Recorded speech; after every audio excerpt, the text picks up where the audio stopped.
We know what the answers are. We know what we have to do, but sometimes we self-sabotage. Our Mhm. limiting beliefs get in the way, fear gets in the way. And even though we know in our gut what we need to do and we know what's right and we know our truth, fear is very loud. Jen Gottlieb, successful entrepreneur, the co-founder of Super Connector Media, the host of the I Dare You podcast, and the author of the recently released book, Be Seen.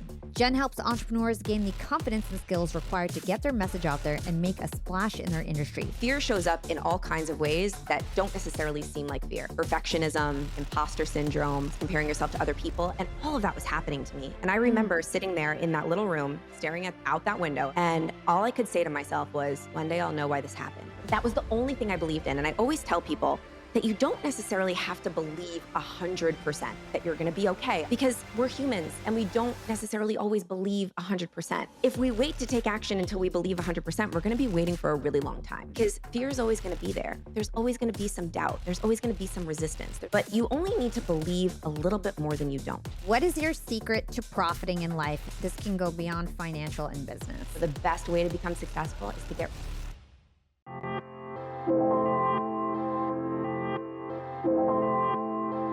Yeah, fam. It's not enough to enjoy some success as an entrepreneur. Other people need to know about it too. As our guest from today always says, visibility is your responsibility. But that's not always easy to do, which is why I'm thrilled to welcome Jen Gottlieb to the show. Jen is a successful entrepreneur, the co-founder of Super Connector Media, the host of the I Dare You podcast, and the author of the recently released book, Be Seen. She's also a former VH1 host and Broadway actress. Jen helps entrepreneurs gain the confidence and skills required to get their message out there and make a splash in their industry. She always has tons of actionable tips, strategies, and insights that people can apply right away, which is why I'm super excited to have her on the show. We love actionable insight, and I know she's going to be full of so many gems. Jen, welcome to Young and Profiting Podcast. Hi, so excited to be here. Likewise, I feel like our listeners are going to learn so much from you. And before we get started about PR and talking about your new book, I'd love to understand a little bit more about your career journey. You do not have the typical route when it comes to you becoming an entrepreneur and a business owner. You actually were on Broadway at one point. You had an acting career. You were on cable television. So can you talk to us about some of your career milestones as an actress and what you learned from your acting career? My friends and I always joke that if I went into a traditional job with a traditional resume, people would be like, how do all of these dots connect? How does this even make sense? All of the different things that I've done. And I think many of your listeners can probably relate when it comes to being a little bit all over the place. So maybe they'll be able to see themselves in me a little bit. I bounced around a lot because my initial role in life, what I thought my purpose was to be an actress and to Mm. have the life of an actor. And I wanted to be on Broadway. I wanted to be on TV and in movies. And so my whole educational journey was all around studying to be a musical theater actress. I was a Mm. musical theater major in college, dropped out of college, and I realized I'm like, I want to move to New York. I want to pursue my dream. So I went to a 2-year conservatory program there that was all based around musical theater, singing and dancing. That's all I did all day. And I actually ended up really manifesting my dream role in the Broadway national tour of The Wedding Singer. So, you know, the Adam Sandler, Yeah, Drew I love that Barrymore movie. movie? Yeah. Yeah. So it was a Broadway musical that they took the movie and they turned it into a musical. And I went to go see that show and I saw the character of Linda, you know, the ex-fiance that leaves Robbie Hart at the Mm-hmm. altar. Mm-hmm. Okay. So I saw this character on the stage. It was this woman. She was like belting out this song and she was hilarious. And I just resonated with this character. And I said to my friend who was sitting next to me in like the back row of the theater, I'm going to play this part one day. And he's looking at me Wow. like, you're crazy. We were in school. I lived in an 8-foot by 8-foot dorm room with a twin bunk bed. There was no chance of me being on Broadway at that point in time. But I just resonated for some reason. Hala, I never wanted to be like the princess or the good girl. I was like, I want to be this bad girl. She was like a rocker chick. Yeah. And so I decided to make that my goal. And I decided to use visualization and like literally every night before I went to bed, I would visualize myself playing her and I would sing myself to sleep and I would envision the costume on my body and the audience there and like looking at me and the lights on my face. And I would feel it every single day. And I truly believe that that helped me take the action steps to getting that part. Even when I got rejected time and time and time again, it helped me keep being persistent and resilient. And eventually I got that role and I played it all over the country. Wow. And yeah, and when I performed it for the first time ever in front of an audience, the exact visual that I saw was the same audience, the same theater, the same costume that the woman on Broadway initially was wearing. Wow. Everything was the same as my visualizing that I did when I was in my little bed, like a student. And I walked backstage and I said to myself, I'm like, "Oh my gosh, Jenny, like you can create anything you want. You just have to be persistent. You can't take no for an answer. You have to consistently follow up. You have to take unbelievable amounts of scary action." And that's exactly what I did. So that taught me my biggest lesson in entrepreneurship, in resilience and persistence and not taking no for an answer. And that led me down the path to my role in VH1, which you mentioned, which Yeah. is, yeah, crazy because it was a heavy metal talk show on VH1, all about heavy metal music. And I don't like heavy metal music. But I got this job playing this version of myself and I was an actress. So I was like, sure, I'll do it. I could sign up for this. I could be this girl. And that took me down a really dark path because I was out of alignment with who I truly was. Mm. And I was playing a version of myself and building a brand that was something that was completely inauthentic to me. And I got really, really stuck in a really dark place because have you ever had that feeling where you're like, I know that this 100%. isn't Just me? like not alignment. You're not being authentic. You didn't even like the topic of what you're doing, but at least you were in the space of what you like to do. So I'm sure that's what kept you going is the fact that you were acting, you were on TV, you were in the spotlight, which it seems like you wanted to be your whole life. Exactly. So I was very torn because I had this perfect on paper life that many actresses would dream of. I was going to Mhm. LA every couple of weeks to film this show at Universal Studios. I was getting paid really well. And I was like, if you were to look at my Instagram or my Facebook, right at the highlight reel, oh my God, she's got it all going on. But behind the scenes, I was miserable. I was depressed. I was every single day I woke up and I was having this internal battle with myself. Like, this is not you and I would gain all these followers every single day, and none of these followers really knew who I was. Like they were following Mm. somebody that wasn't me, and so I was building a brand and being seen as an inauthentic version of myself. And I truly believe that when you're living a life that's inauthentic to who you are, somehow, some way, the universe will step in and it will smack you back into alignment. And a lot of the Mhm. times, it will hurt. And a lot Yeah. of the times, that will be a hard lesson that you have to learn. And Yeah. so I spiraled down a I was like severely depressed. Was severely bulimic. I was in a toxic relationship. And within a week's time, shit happened so the shift could happen. And I lost the show. It got canceled. The guy that I was with left me for one of our friends. And I found myself in this tiny little room with six other actors with a window that faced a wall. I didn't have a job. I'd spent all my money because I was a hot mess at that time. And I didn't know who I was anymore. And I Yeah. had to start over. And that was where not at that moment. I wish I could say at that moment, I was like, "Yes, I know what I wanna do with my life now. Let's go." But it took a while. It took a lot of self-discovery, a lot of personal development, a lot of therapy, a lot of work, a lot of connecting, a lot of putting myself out there, a lot of uncomfortable moments. But that was the moment, the breakdown for the breakthrough that really set me on a path of, who am I? How can I start being seen as real Jen? And how can I actually live the life that I wanna live and allow people to see me for who I really am? Mm.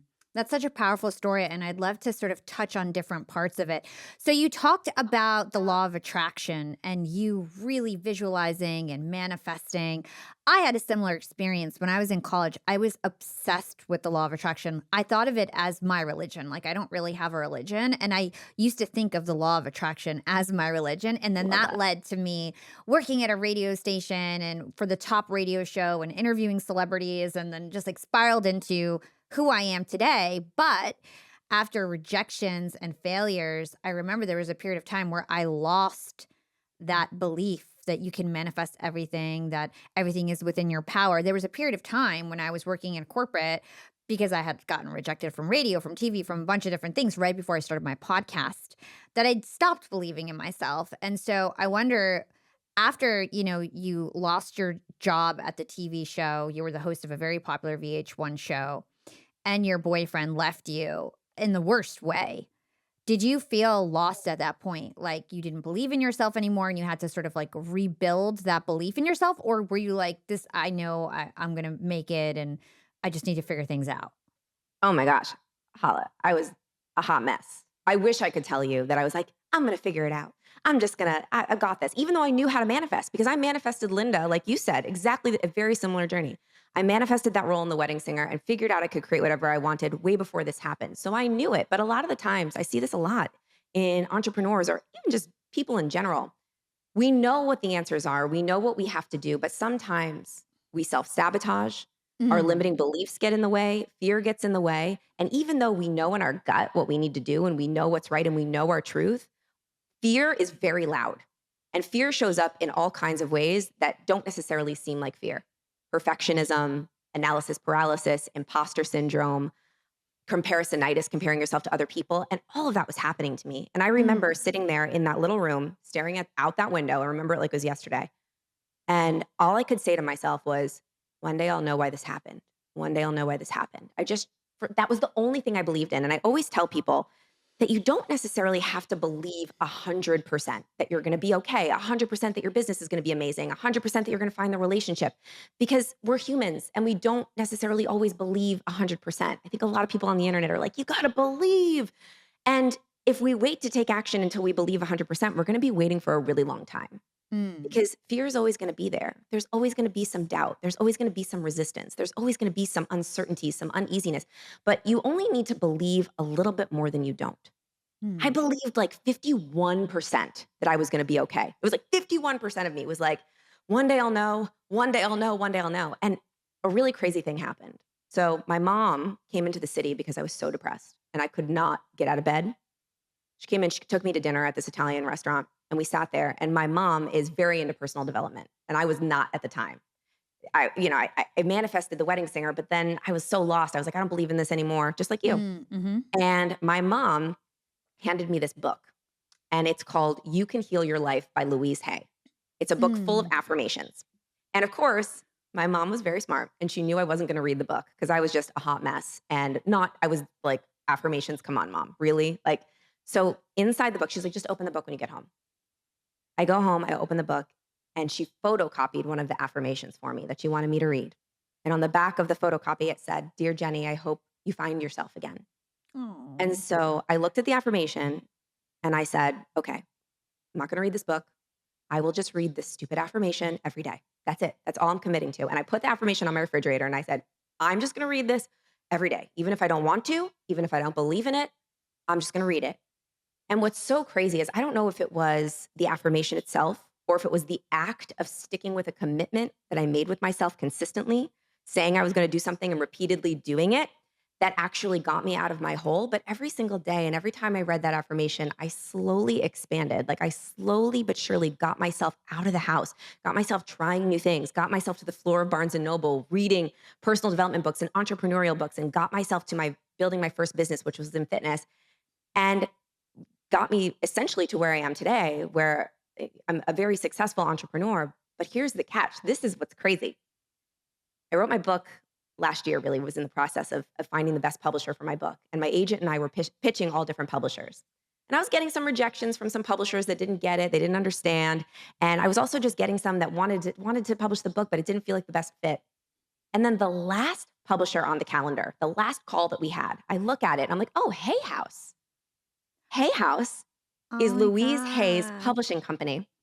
Louise Hay is no longer with us. She passed away, but she built one of the most successful publishing houses for personal development books. And I get on the call with them and I'm like, Louise Hay changed my life. And everyone's crying, everyone's emotional. And they're like, of course, this is where your book is supposed to be. This is who's supposed to bring your book into the world. And so this actually touches on, Holly, what you told me. Like you got rejected a lot and you stopped believing, right, in the power of the law of attraction. But what if all of those rejections were part of the law of attraction Yeah, working its power to get you to this podcast, which was really the manifestation that you were waiting for? exactly. I do believe that. I do believe that, rejection is redirection and all those kind of things because even the skills that you learn along the way and the fact that you get these opportunities to get like the opportunities itself are a blessing, right? The Yes. opportunity to fail and learn from those failures. So I'm totally aligned with that. Looking back, I'm like, thank God I didn't get those things Right? because I wouldn't be who I am now. I wouldn't have learned what I learned. I wouldn't have created this business and so on. So I'm totally aligned with that. So when you were trying to transform your personal brand, because at this Hmm. point, when you got off VH1, you were, pretty famous and as a rocker girl. right? You had a totally different brand. Yeah. You weren't being marketed as like a PR expert yet. You were a host and in this rocker persona, which wasn't even you. And you had all these fans that Yeah. thought that was you. So how did you go about being like, well, guys, this isn't the real me? And did those fans continue to support you or did you just sort of start fresh? Hey, you. I know you're all about leveling up in life. And one of the quickest ways to do that is to learn from those who have already been where you want to go. With Masterclass, you can learn from the world's best minds anytime, anywhere, and at your own pace. Speaking of best minds, Chris Voss holds the record for most episodes on Young and Profiting podcast. He's been on 5 times, and that's because this man spits pure gold. On Masterclass, you can learn the art of negotiation straight from the GOAT himself by taking his class. If you want to take it a step further, there's also a sales and persuasion class with 2-time YAP guest Daniel Pink. And we all know that profiting in life doesn't just mean making more money. With Masterclass, you can brush up on your art, cooking, or storytelling skills. With over 180 classes from a range of world-class instructors, that thing you've always wanted to do better is just a few clicks away. I have to be honest, and this is a little bit embarrassing, but for the longest time, I thought that Masterclass was this super fancy, expensive platform. I'd always get served ads from Masterclass because, as you might have gathered, I have a lot of overlap in terms of their instructors and my guests. And I was very tempted to take these Chris Voss and Dan Pink classes in particular. And finally, by the grace of the universe, I took action. And to my surprise, their annual membership is super affordable, starting at just $180 for the entire year. I mean, this is what we spend on sneakers or a dinner date. Masterclass is just as fancy as I always imagined. It has a clean, modern interface, beautiful videos, and easy to navigate 10-minute modules. But honestly, I'm really blown away by the value. Just one class in, and Masterclass feels like it's paid for itself. And now I'm using Masterclass in ways I never even imagined. For example, Naomi Campbell has a modeling fundamentals class, and I'm going to take it before my next photo shoot. If you catch me on the cover of Vogue, you can thank Masterclass. I highly recommend you check them out. Get unlimited access to every class, and as a YAP listener, you get 15% off an annual membership. Go to masterclass.com/profiting now. Again, that's masterclass.com/profiting for 15% off Masterclass. It was really scary. Being seen as who you really are is the most vulnerable thing to do, because it's like, oh, if they don't like me for who I really am, then what? It's a lot easier to be seen with a mask on or as somebody that you're not, actually, if you think about it, because it's almost like protection. So when I went out into the world as being seen, as my first business that I built was in the fitness space, I was really scared that I was like, I have to start over. These people aren't going to like me anymore. They're all going to unfollow me. They're going to say that I was a fake, that I was a liar. And I'll tell you the first story of how it really happened, how I realized that my VH1 story was actually the lean in story that made me stand out in the fitness space. Mm. So, and this ties into PR and being seen and everything. So I think your listeners will appreciate this. One of the biggest PR, I guess you would say, like, PR segments that I ever got to do when I was transitioning my brand was this show called Life and Living with Joanna Gagas. It was a TV show where she would interview experts, and it was a pretty big opportunity. It was my first opportunity where I was going to go on and be a fitness expert. I was transitioning the brand. I was like, I'm so excited. I'm going to wear my fitness outfit, and me and Joanna are going to do squats, and I'm going to tell her about how to eat right, and it's going to be great. We're going to transition the brand. This is going to be the beginning of it. So I go prepared in my like Lululemon outfit and my Nike sneakers to be fitness girl. And I sit down for the interview, and Joanna is wearing this beautiful white dress with heels. Clearly, she's not going to squat with me, clearly. And I'm in this fitness outfit, and I'm like, oh my God, can I please leave? Like, I felt mortified. But here's the key. Joanna called the whole segment. The reason why she wanted to interview me was to talk about my journey from going from a talk show, a host on VH1's That Metal Show and former Broadway actress to now celebrity fitness instructor and fitness person, Jen Gottlieb. That was the story. That was what she wanted to talk about. That's what made me different. She didn't want to talk about what everybody talks about, exercising and eating right. She was like, the interesting story here is your mess as your message, where you came from, how you got here. The fact that I was on this heavy metal show wasn't something that hurt my brand. It was actually something that was part of the story that made me unique. So I always tell people that have a story. that maybe they're like, oh, that doesn't have anything to do with what I do now. I don't want to talk about that thing. I'm like, that's probably the thing that's going to make you stand out amongst all the other people that do the exact same thing as you. And Mm. that became, so now my whole, if you notice, I'm not a heavy metal girl anymore. I'm not even a fitness girl anymore. Like I've done so many different things, but all of those dots have connected me to where I am now. And they're all stories that make me unique. And they're all stories that other people can relate to in a different type of way that will make me a little bit different than the other person that they follow about personal branding. And Mm. so I always tell everyone, like, if you teach Pilates, if you're a doctor, if you have a med spa, if you are an interior designer, what's the thing about your story that's really different? Maybe it's something that you don't necessarily want to talk about. This, what your messiest parts are usually part of the message that makes you unique. I love that. And so I know that you give this advice to people who are pitching themselves in PR to use their lean in story as a way to get your foot in the door, because that's really the most interesting thing. It's the story that you tell where we're at a party and everyone's really Yes. engaged, not the story you tell where people stop paying attention or whatever. So you Yep. need to figure out what that story is. And I love that you say that it doesn't matter if it's in your past, right? It's Yeah. not about what you're doing now. It's not about what your business is now. It's how you ended up where you are today. What is your most interesting, unique story?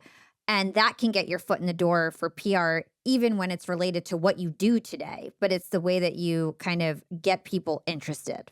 Is that right? Yeah. 100%. Like when you were just telling me that you had a radio show and you were a radio host, I was like leaning in. I was like, oh, tell me more about that. I didn't know that about you. That's Yeah. so interesting. Right. Like I think that your start can often be your story. And you talked about when you're at a party and like people are leaning in or people are like not paying attention. So that not paying attention thing, I call that the meerkat. So, when Oh, someone, like if you're telling someone a story and they go like this, like they're looking over your shoulder for somebody else a little bit more important to talk to. If someone mm, starts doing that with you, maybe that's not a lean in story. Maybe that I like to listen, like give me feedback on what I'm saying. If it's boring and you're meerkatting me, then I know that that's not something that the media is going to want to pay attention to. That's not going to get me engagement on social. Like that's just not an interesting part of my story. And usually we're too close to our own stories and we think that the most perfect stuff is the stuff that's going to resonate. And often it's not.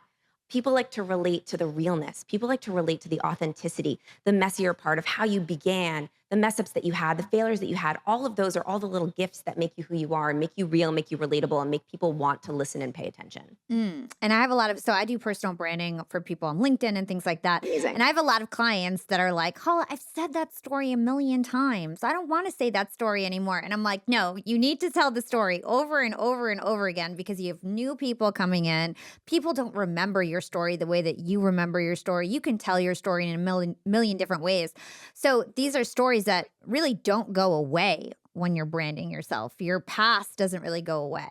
This episode is brought to you by Relay, the #1 bank for small business owners. Relay is an online banking and money management platform that is the official banking partner of Profit First. With Relay, business owners can create up to 20 individual accounts and automate their Profit First allocations so that when money comes into your income account, it's automatically distributed to your other accounts based on the percentages that you've set up. It all happens automatically, and there's no account fees, no overdraft fees, no minimum balances, and you can make unlimited payments via ACH wires or bank checks. They also have great integrations for syncing with accounting softwares like QuickBooks and Xero. If you're a small business owner, you need banking that is truly built for your business. And if you have even the slightest interest in Profit First, or if you simply want a banking solution that was designed specifically for the needs of small business owners, then I recommend giving Relay a try. It's easy to apply online and it's absolutely free. You can sign up today by visiting relayfi.com/profiting. Again, that's relayfi.com/profiting. The link is in our show notes. Give them a try. I hope you do. 100%. And people aren't paying as close of attention as you think. Mm-hmm. And people need to hear the same story in different ways at different times in their life, and it's going to resonate differently. I have so many people that have heard my story at a keynote. They've heard the exact same keynote twice, and they came up to me. This one specific woman, I'll never forget. This was just this last weekend at this event. She's like, Jen, I've heard that story from you now 4 times. And this time it hit me differently. This time, like, because she was clearly at a time in her life where it resonated differently. Everyone's at a different journey of their life. If somebody's going through something terrible in their life, they're going to hear your story in a different way. It's going to empower them in a different way. If they're going through really an amazing moment in their life, maybe they're going to hear your story in a different way.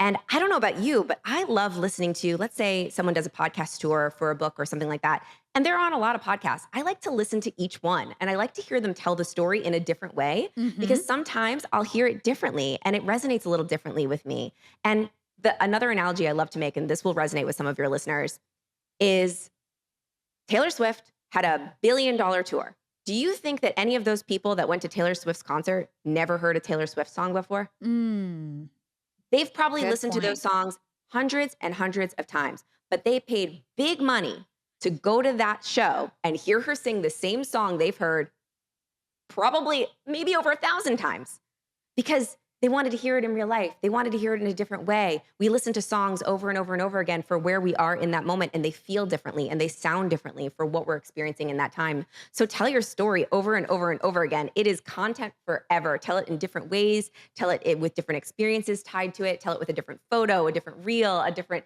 article. That's your gift that keeps on giving when it comes to building your personal brand. We are so on the same page with this. So you have an amazing company. It's called Super Connector Media. It was named as one of the fastest growing companies in America, private companies in America. So congratulations. Thank you.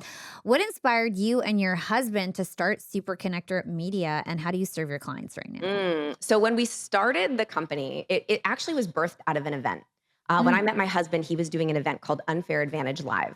And it was an event that connected entrepreneurs to media professionals. So they would come to this event and they would network with media professionals so they could get those relationships and connections and then get their brand or their business featured in the media. It was in New York City, where we live. And when I met my husband, we came together and we were like, what if we partnered and made this into something really huge and made it into a big educational events company? It eventually turned into an agency, and we had a PR agency where we were representing some of the biggest personal brands in the world, biggest mm, companies in the world. And here's the thing about the PR agency. It was very successful. It was very profitable, but we weren't that passionate about running an agency. It kind of happened by accident.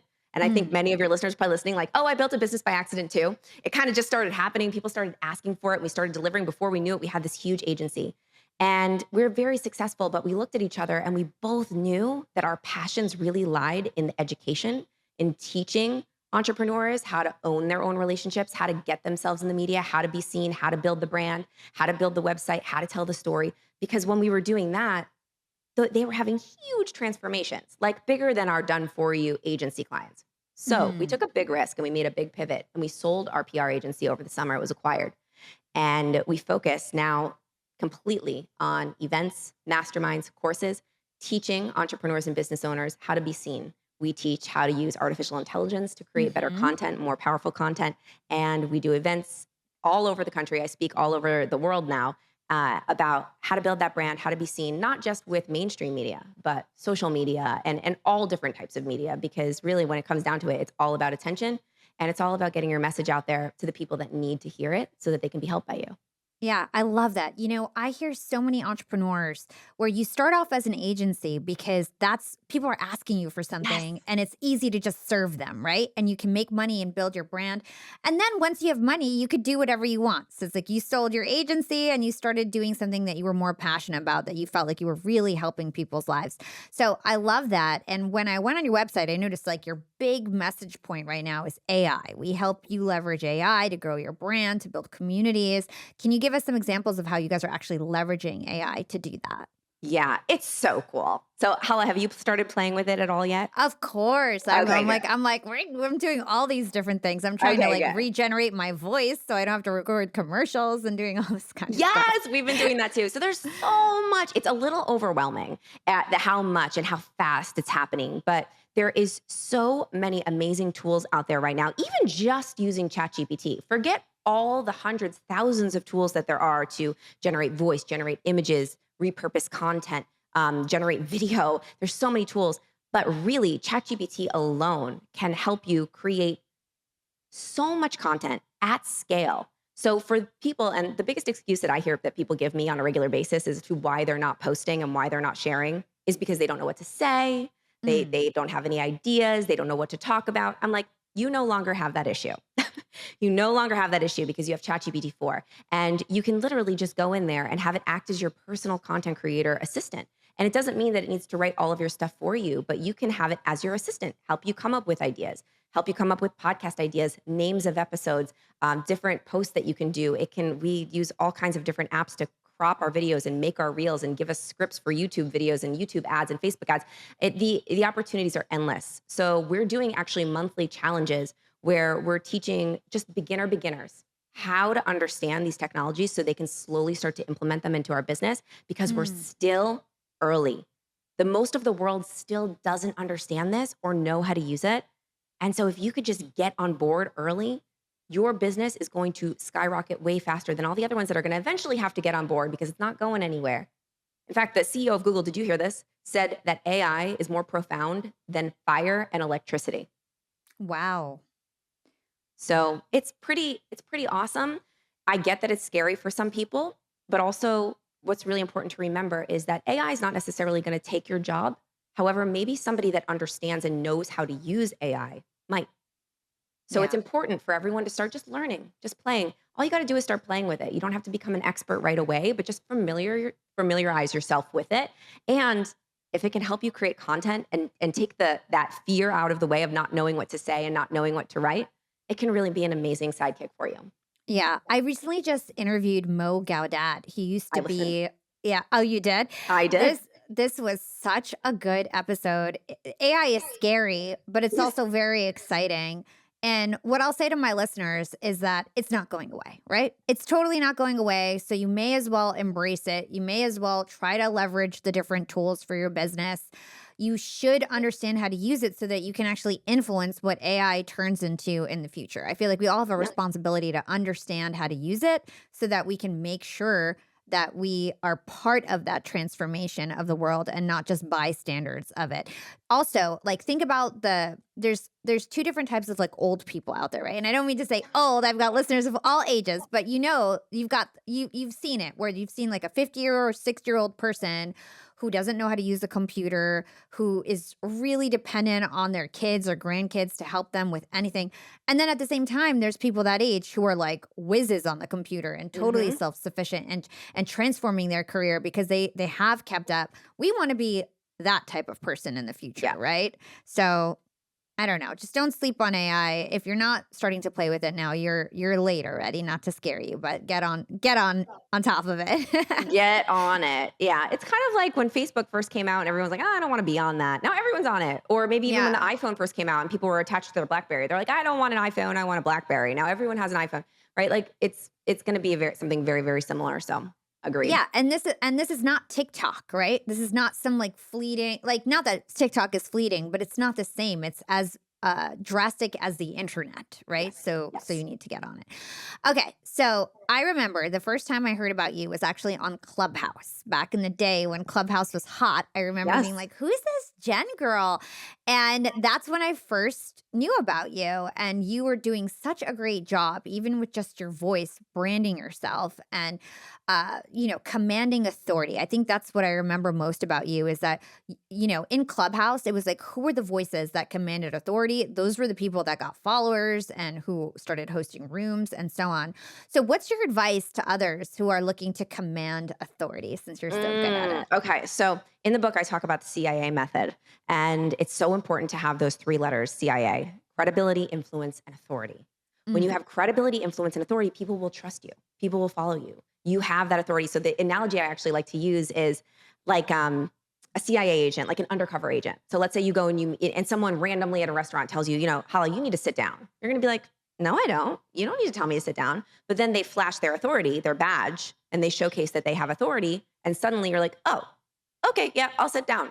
Right. And it's a subconscious thing. The only thing that changed, they were the exact same person. The only thing that changed was that authority, that badge. mm, So how can you be thinking around about flashing your badge in every way that you possibly can with your business all the time when building your personal brand? It's almost like an undertone. It's showcasing your credibility markers, whether that be the testimonials that you have, the case studies, the number of people that you've helped and served, the book that you wrote, the publication that you were featured in, the podcast that you were featured on, how many listeners, how many downloads, all of those little credibility markers. It's not bragging. It's just showcasing your credibility so that people will trust you. It's actually helping them be helped by you, because the more that they trust you, that you're not just some Joe Schmo on the internet, and they know that you've got that credibility back behind you, that trust, they're going to listen.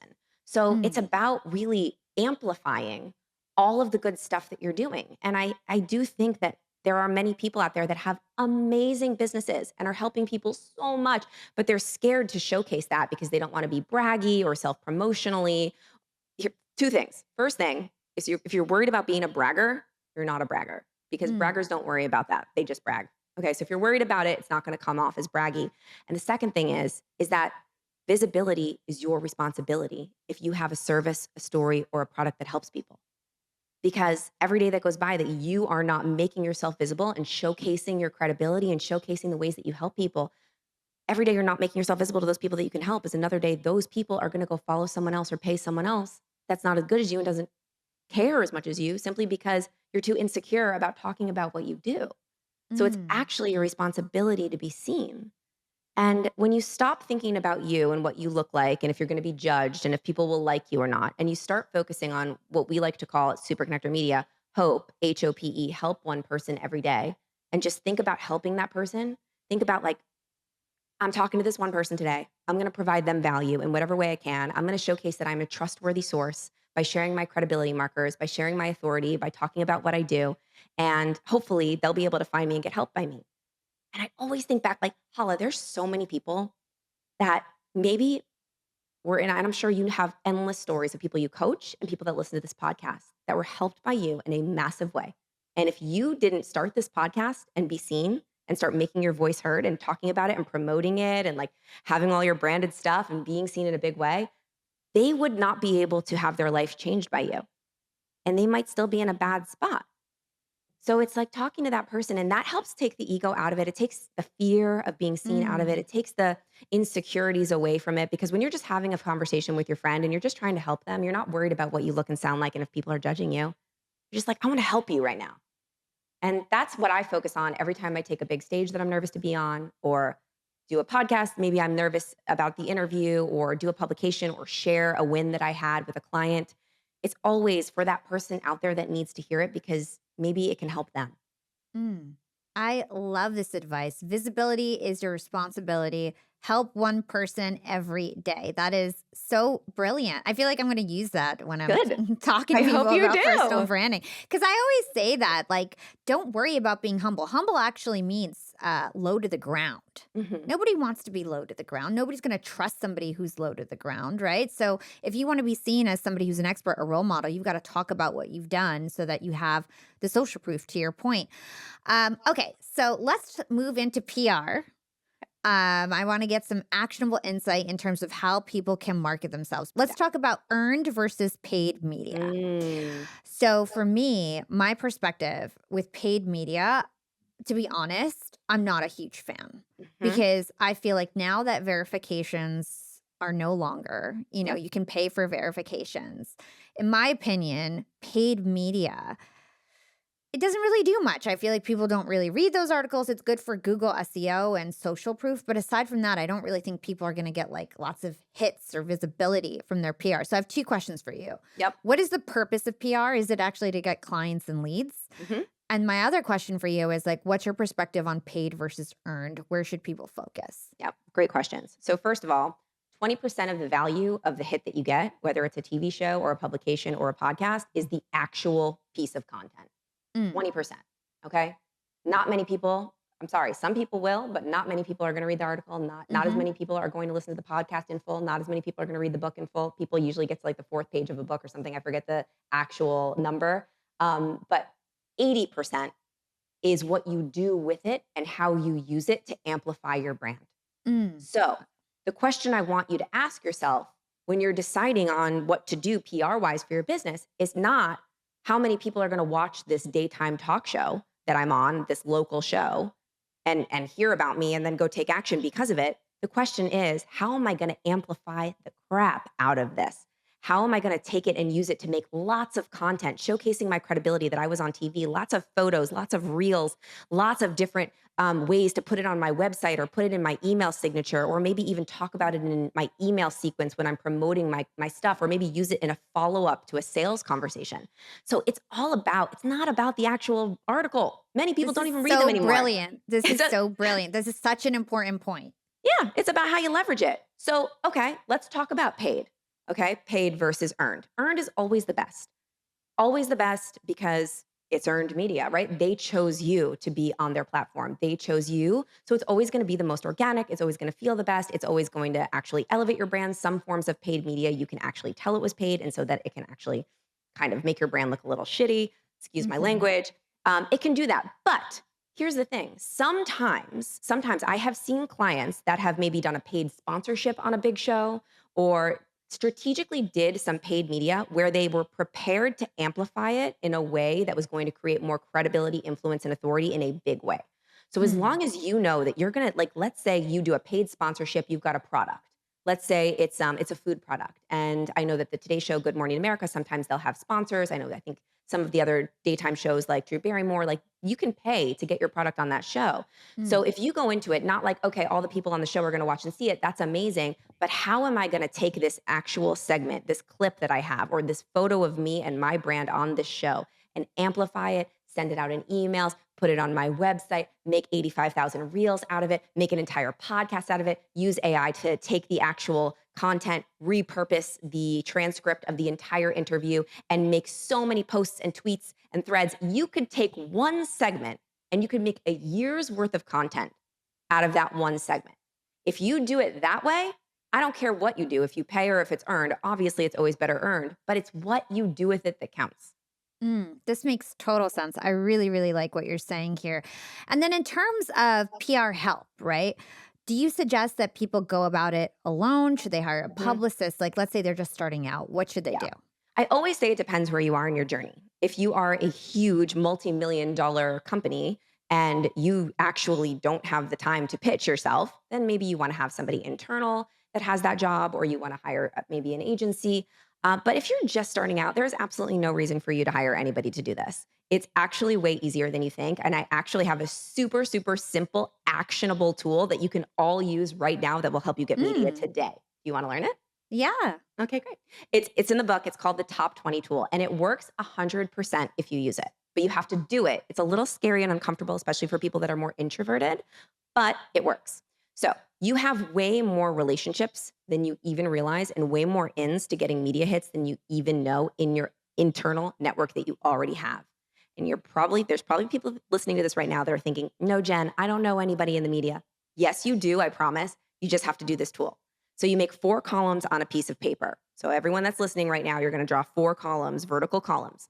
And then in the first column, all the way on the left, you're going to write top 20.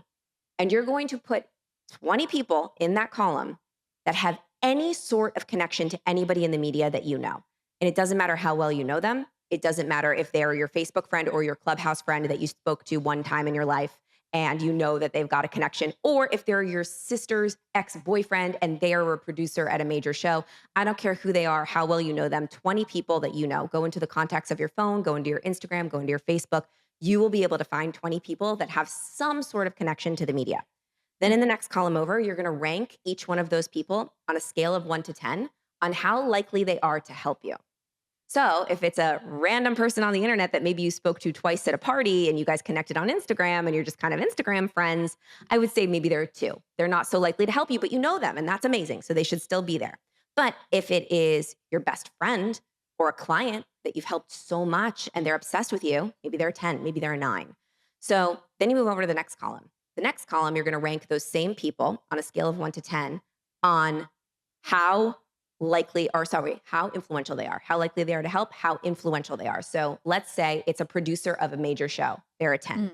Let's say they know the camera guy at the local TV station that you want to be on. Okay, maybe they're like a 4, right? So you've got 2 scores, how likely they are to help, how influential are they? You're going to Mm. add up those 2 scores and you're going to get a grand final score for each person. Then you're going to sort those scores in descending order. So the highest scored people are at the top and the lower scores are at the bottom. Now, Your job is very clear. People at the top of the list, they're highly influential, they're very likely to help you. So you're gonna reach out to those people and you're gonna say, hey, holla, I'm trying to get in the media. I heard this podcast, this girl Jen, she told me to do this and ask if I have this great pitch. Can you connect me to XYZ who you know? Or could you put me in your article about whatever and have a timely pitch, be ready to go, reach out. I guarantee you have a very, very high shot at getting that opportunity. Now, the people at the bottom of the list, those are people that aren't that likely to help you because you don't know them that well. So instead of asking them for help, your job is to work on garnering that relationship. And the best way to garner a relationship is to help somebody else. So you're going to figure out how to provide value to those people consistently. You're not going to ask for anything. You're just going to figure out what they need help with, and you're going to consistently provide value, provide value, provide value, provide value until one day they're going to be like, oh my God, Hala, you've done so much for me. Thank you for always following up and commenting on my posts. Thank you for the review that you did on my podcast. Thank you for buying my books. You're amazing. Is there anything that I can do to help you? Well, of course. I really wanted to, whatever. And that's how a lot of our mastermind members, that's how I've gotten a lot of my media. It's all relationships. It's all who you know and how you can provide value to other people and create win-win relationships. Everybody that's just starting out, you don't need a publicist. You just need to start connecting with humans. This is such good advice. Relationships and learning how to connect with people and how to serve people is so underrated, I think, in business. Like, not enough people talk about this. It's really all about who you know. Like, even when I think of I have the #1 business and self-improvement podcast network now where I grow and monetize shows. Let's go, girl. And it's just people who know me and they're like, I want to join your network. I'm not doing advertising. It's just all these people come on my podcast. They want to join my network. It's so interesting that that's really what pushes business forward. Opportunities come from people, no matter what way you want to look at it. People are like, I want more opportunities. I'm like, how many people are you providing value to today? How many people are you asking for opportunities today? 0? Well, then how many opportunities are you going to get? Right. And it really, I think people go about it the wrong way often. So old school networking is thought about, there's a whole chapter of networking in my book, and it's all backwards because most people will go into an event or a networking opportunity or any kind of experience like that and think about, okay, how can I make myself look amazing? How can I get things from people in this room? How can I sell myself to everybody here? Desperation attracts more desperation, right? It actually repels people. You want to flip that around. And I always go into any networking situation just focusing on listening and being interested in people and figuring out how I can help people in the room. I don't want to talk about myself. I don't want to pitch myself. I don't want to say anything about myself. I'm going to focus on what do you need? How can I help you? What is interesting about you? And then believe me, there's something called the law of reciprocity. It is a law. And people love to talk about themselves. They love it. That's their favorite topic. And the best way to walk away from any conversation and that person you were talking to thinking that you were the most interesting, amazing, incredible person in the world is to just ask questions and allow that person to talk about themselves. They will feel so seen. And then if you know how to follow up, it's really creatively with value. I always say follow up with value. Don't just say, hey, it was great meeting you.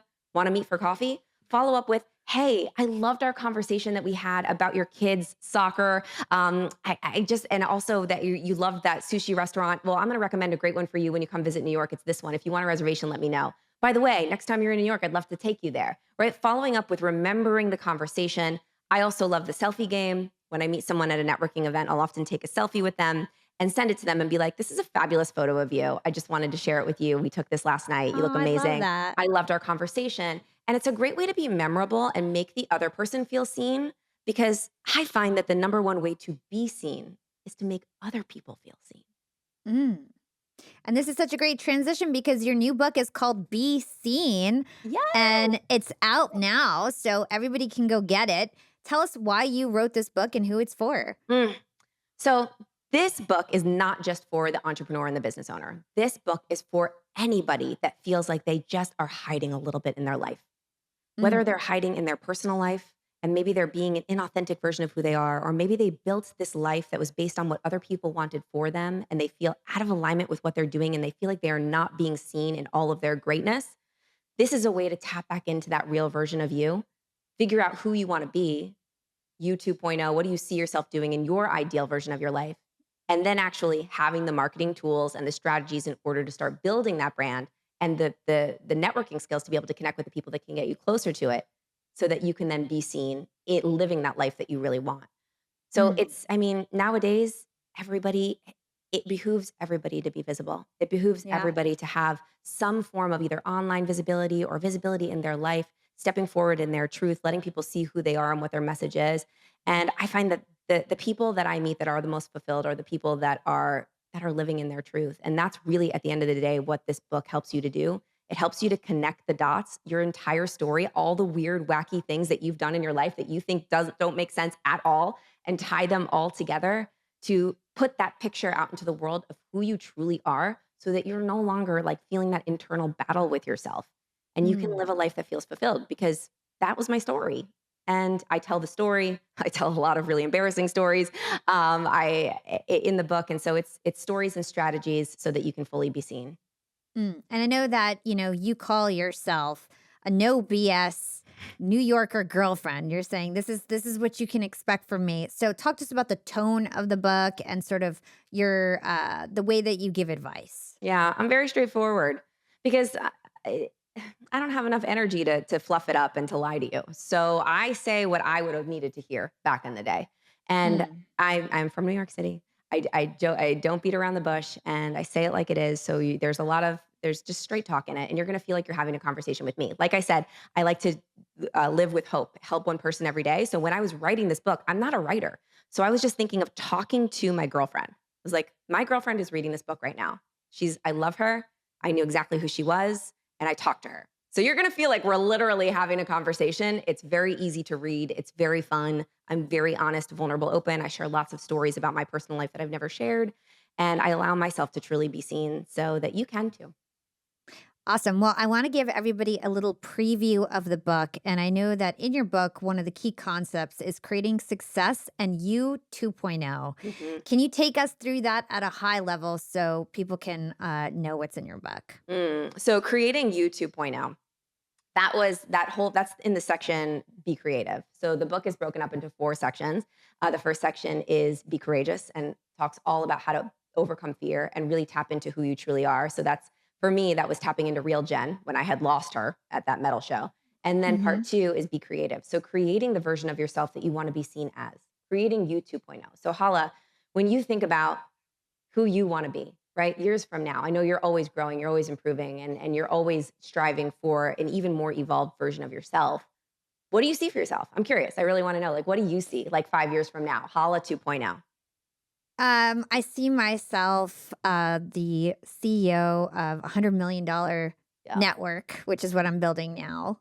And an author, a speaker, a lot of the same stuff that I'm doing now. My show is bigger, my company is bigger, but I really just see myself growing as a brand, being known as really the number one female podcaster, the same way people think of like Tim Ferriss, Yeah. they think of Hala Taha, right? All right. So So that's done. All right. And so it is. Congratulations. We are there. It's happening now. I have a lot of strategies in the book for the Be Courageous section that combine the law of attraction with the very, very, very important other law, the law of action.